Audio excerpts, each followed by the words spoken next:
Hello, ladies and gentlemen. This is day number three of creating a fire. And you may be asking, why a fire again, Kyle? Well, it's because I'm not good at it yet, and I'm getting into a rhythm, you know?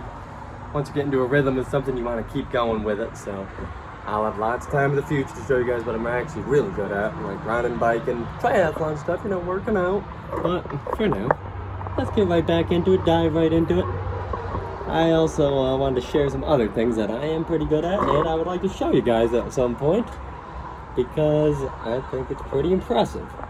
One thing I'm really good at is playing cornhole.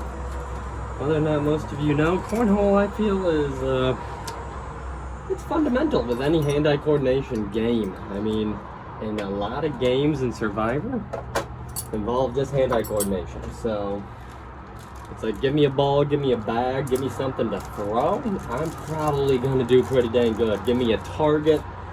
I mean, I'm as good as anybody in cornhole. I mean, there's a semi-professional level, I'd be there. I'm getting close to professional. I'm gonna go and try some tournaments soon. I downloaded an app on my phone. My grandpa got me into that. He is very good as well, so if we join in as a team, then I don't know. I mean, I could see, if I really kept at it, I could easily see myself going pro. But probably not doing too well with the pros, because you got to make all 4 bags into the hole every single time. And that's where it gets difficult. I've made lots of 12s, lots of 4 in a row. I've even made 8 in a row. I think 8 in a row is my highest record, but it's just the consistency. That's where the practice comes in. Anyone can do anything once. That's what I always say. Anyone, and I mean anyone, can do anything once. If it's just a one-day event, absolutely you can do it. I'm not saying anyone can just run a ultra-marathon 100-miler, so don't go Goggins it up if that's what you're thinking, but anyway, so that's something I'm good at, but you may ask, why do I want to get on Survivor? I know, I already told you about how it's just about that challenge, right? How I think it's the biggest challenge the world has to offer. But there's more to it, actually. And I want to share with you exactly what I've went through, I guess, and why I think it is an even bigger challenge. The main reason why it's such a big challenge for me. That is, back when I was a kid, very young kid. When I was a baby growing up all the way up to the 3rd grade, I had a pretty bad speech deficit, and I had a very hard time pronouncing a lot of words, a lot of common words, and yeah, I mean, I'm not going to say I got teased often. It was like kindergarten through 2nd grade, so let's be serious. Bullying isn't a big thing back then, but still, I knew that I wasn't saying these words right, and I wasn't like my classmates, so it definitely took a lot of confidence away from me socially when I was a little kid. So growing up throughout elementary school, middle school, I was very, very shy. I mean, especially around girls, super shy. Couldn't talk to a girl to save my life back then. Even in high school, what am I kidding? But I guess, yeah, a lot did change back in high school.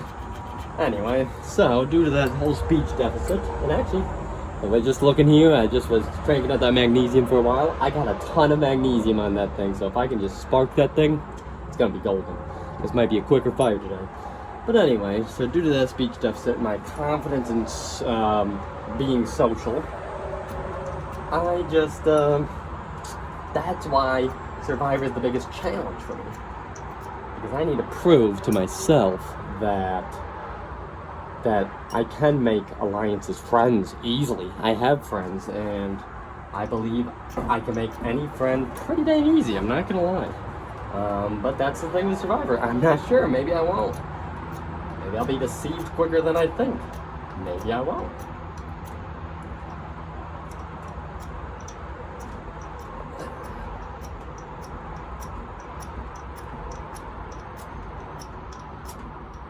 Get some flame, a little spark, I mean.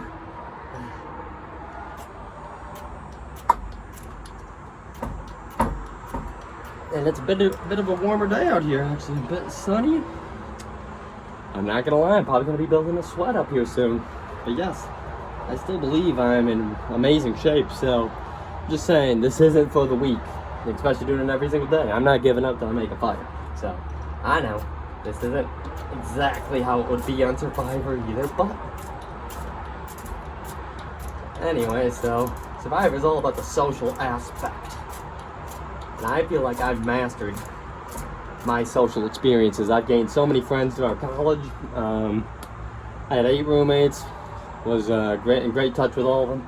I had 2 friends that were women, nurse women, because I went into the nursing program, but they were some of my best friends actually, all throughout college. Oh no, my magnesium side. Okay, there we go. Yeah, and even in high school, when I got to high school, I did end up getting a girlfriend my sophomore year.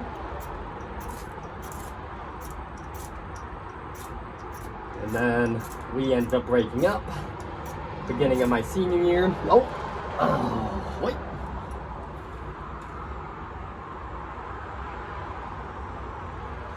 Wait. Flame! We got flame! We gotta act fast, but stay calm at the same time. Oh no, no, no, no, no, no, no, no, no, no. Oh no. No. Wait. We're back alive. We're back alive. Okay, so I gotta build this slower today. Again, I've been sloppy once I get to the stick part, you know? People always say, or it always looks like on Survivor, the hardest part is just getting that flame going. But they never talk about actually building the fortress. Have you ever tried to build a fortress like this? I mean, come on. Sure, it looks simple in theory, and you know exactly what you're doing in theory, but get your hand next to a flame like I am and give it a try. I mean, like I said, this is not super easy. Am I saying it's super hard? No, but that's why I'm here now. This is only my third to fifth fire ever. I built one fire for one of my Survivor auditions. And yeah, that's another reason I'm doing these videos though. Every single one of these videos could be considered an audition. Just a longer version of an audition as well. And because of that fact alone, I gotta keep going with this. I can't just be doing fires, I gotta be showing everything I got, all my strengths. But yeah, so I believe my biggest strength in Survivor is definitely going to be the challenges. I believe I will have, I've mastered most challenges, I think. I mean, I haven't even played them, but if you know of a good way of how to create a Survivor challenge, hit me up in the comments below. Let me know.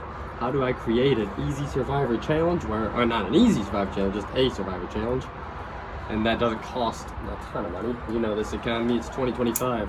Let's be real.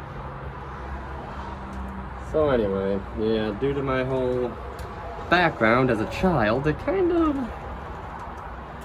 of makes Survivor the hardest challenge for me. Some people, maybe they're not as introverted, you know? Maybe socializing with a bunch of people, maybe that's just common. But not me, you know?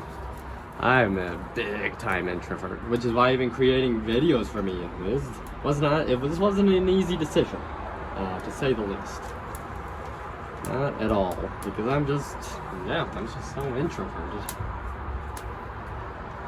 Alright, honestly, yeah, we got some flame here. I felt like this fortress was a little bigger. I feel like if I wanted to keep going, I'd have to get like bigger sticks in here, like so. And I never burnt myself today. I didn't burn myself yesterday either, but I was getting close. It was kind of hurting my hand a little.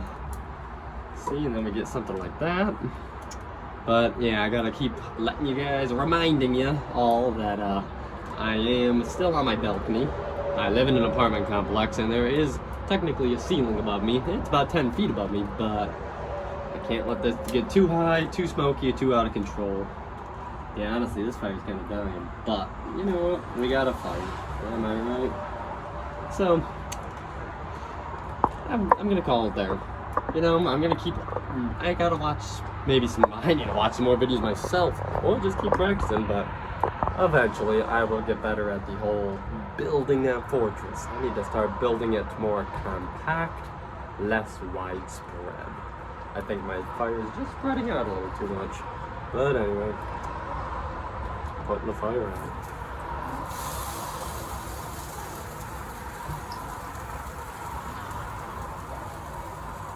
Whew. That was a lot of smoke. Nice. Another day, another fire. You know, soon enough I'm gonna be not doing it with the fire making kit. I'm just gonna be doing it just with the magnesium and the. I think that ferro rod is still flint technically. I haven't honestly looked it up, haven't at the time, but that one a lot better, I think. I mean, I could see the magnesium on there. I think just chipping away at it slowly but steadily with a nice, good amount of pressure, I think that's the way to do it. So, anyway, thanks for watching.